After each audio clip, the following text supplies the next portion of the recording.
It is predicted within the next 10 years that there will be a huge spike in increase in heart attacks, organ failure, and severe hospitalizations due to steroid use. And not just anyone, but it's essentially a huge spike in teens using steroids.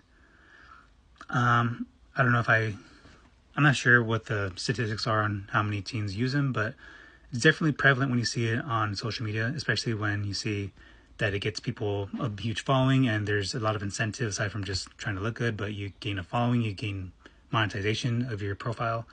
And it's just dangerous because you see a lot of these teens, early 20-year-olds, 22-year-olds, who are massive and so lean, and they said, they did it with working out naturally. Come on.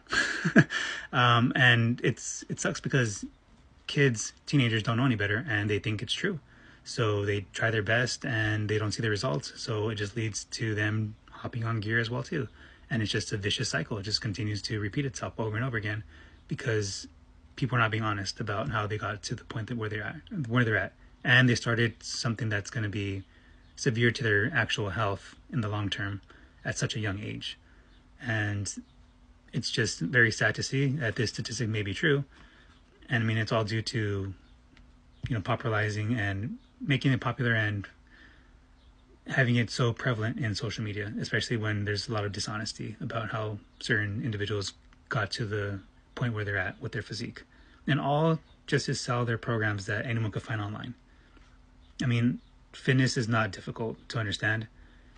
Calories are not difficult to understand. I mean, programs are not difficult to understand, but it's the branding.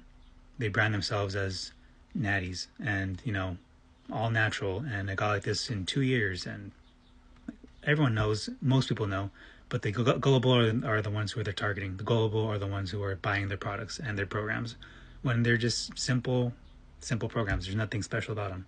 It's stuff you could find online for free, but that doesn't sell. So that's what they do, and that's what's going to lead to this future spike in a lot of heart attacks in young men for that particular reason. And it's just, I said, I wish people were just more honest. I mean, you'd have a lot of respect from everyone else if you just came out as, yeah, I used PEDs in order to get to this physique. Because anyone can see it. There's always signs, massive shoulders, massive traps, because those are the receptors that gain the most from steroid use. I mean, you don't have natural giant shoulders, no matter how many years of exercise, it just doesn't happen. Especially the overly developed triceps that go into your shoulders, the puffed up upper chest, non-flexing, the flexed out wide lats without flexing. Like, there's all these different physical traits that trace back to you using steroids. And to say that it's natural is just driving people who can't see the difference to do the same thing, to go into PEDs or to buy your programs that are not going to give them the results that you have because you're leaving out one key ingredient.